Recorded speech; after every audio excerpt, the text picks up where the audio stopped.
vais vous lire un courrier intitulé « Le harcèlement démocratique ». Nous voulons des coquelicots, amis de partout. 1 an déjà. 1 an que nous exigeons protection.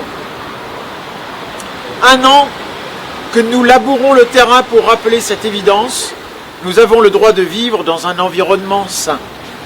À partir de rien, sans argent, sans structure à nos côtés, nous avons bâti ensemble un mouvement sans guerre de précédent.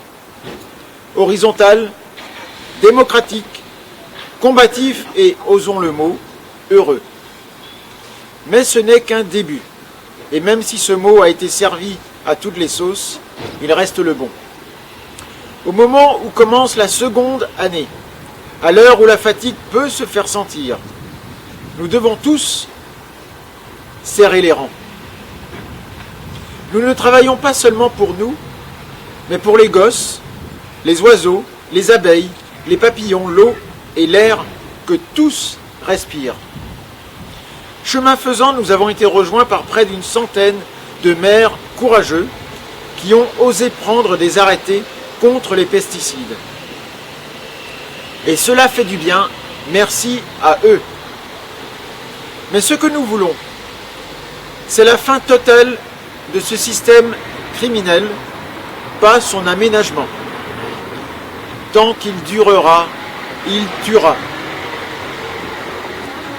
Pendant 25 ans, l'agrochimie a menti sur les néonicotinoïdes, tueurs d'insectes et d'oiseaux, avec la complicité des États et des agences publiques de sécurité.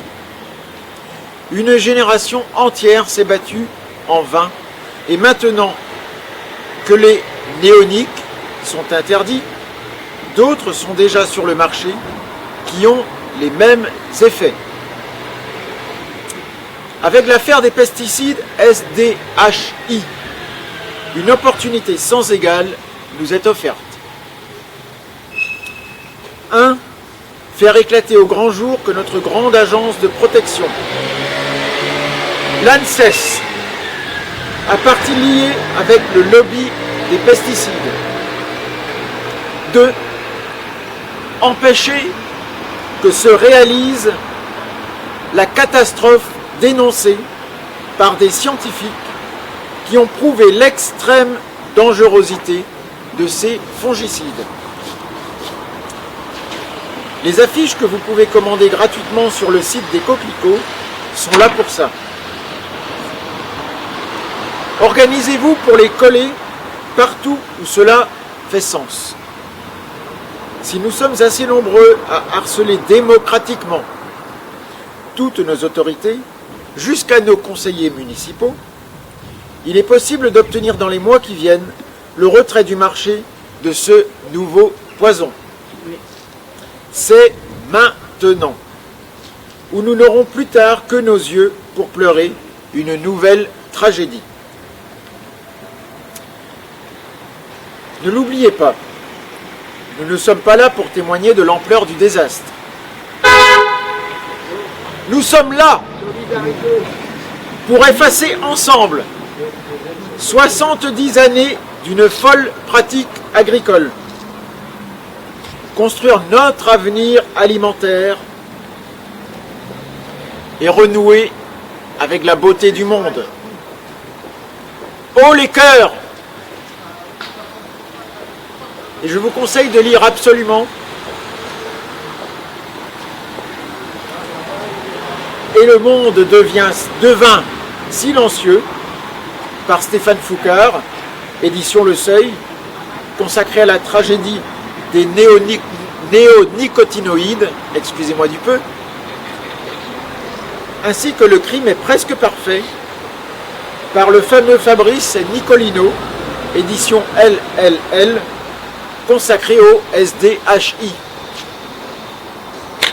Merci.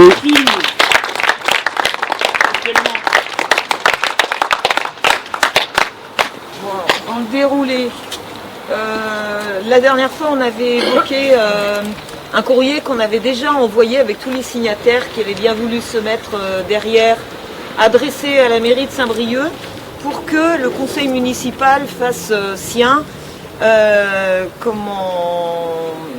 une question qui avait été portée à l'agglomération de Brest et au conseil municipal de Lannion. Comme nous n'avons toujours pas vu cette question portée au conseil municipal, donc tous les signataires qui ont déjà fait sont marqués derrière, vous pouvez tout consulter tout de suite, je vais le mettre à disposition. Donc nous réitérons en rappelant que ça avait déjà été proposé une première fois au mois de mai, que ça n'a toujours pas été porté au conseil municipal et que donc nous faisons la demande une deuxième fois. Je ne vais pas relire, peut-être sauf ceux qui veulent le lire, il sera ici ce courrier. En gros, ça demande donc que les municipalités rejoignent l'appel des coquelicots qui demande l'interdiction de tous les pesticides de synthèse, soutien aux victimes de maladies professionnelles et demande des mesures visant la réparation intégrale de leurs préjudices, ainsi que la demande au gouvernement et à l'Assemblée nationale d'accélérer les mesures d'accompagnement des agriculteurs dans la mutation de leur modèle de production agricole, cela afin de permettre à la fois une juste rémunération de leur travail et une sortie rapide et effective des pesticides de synthèse. Donc avec votre accord, s'il y a peut-être des signataires en plus ce soir qui ne l'ont toujours pas vu, vous pouvez éventuellement rajouter votre signature derrière celle de tous ceux qui sont marqués. Ça en fera quelques-uns de plus. Et j'en ai 2 exemplaires avec les enveloppes déjà toutes prêtes. L'une pour Madame Marie-Claire Duron, maire de Saint-Brieuc, et l'autre à Madame Louise-Anne Gauthier, adjointe chargée de l'environnement de la ville de Saint-Brieuc, qu'on va déposer directement à la mairie, comme ça on est sûr que ce sera fait. Il est daté d'aujourd'hui. Épousser les coquelicots, ils n'auront condamné Monsanto et supprimer le glyphosate et le phosphate. Laissez pousser les coquelicots, nos voix résonnent d'un même écho. Plus jamais de produits Bayer dans nos cuillères. Laissez tomber le glyphosate, y en a pas besoin dans nos patates, et encore moins sur nos tomates, aux aromates. Laissez pousser les coquelicots et circuler les asticots, les abeilles et tous les oiseaux dans les roseaux. Laissez tomber les pesticides, on va tout droit vers le suicide avec tous ces insecticides et herbicides.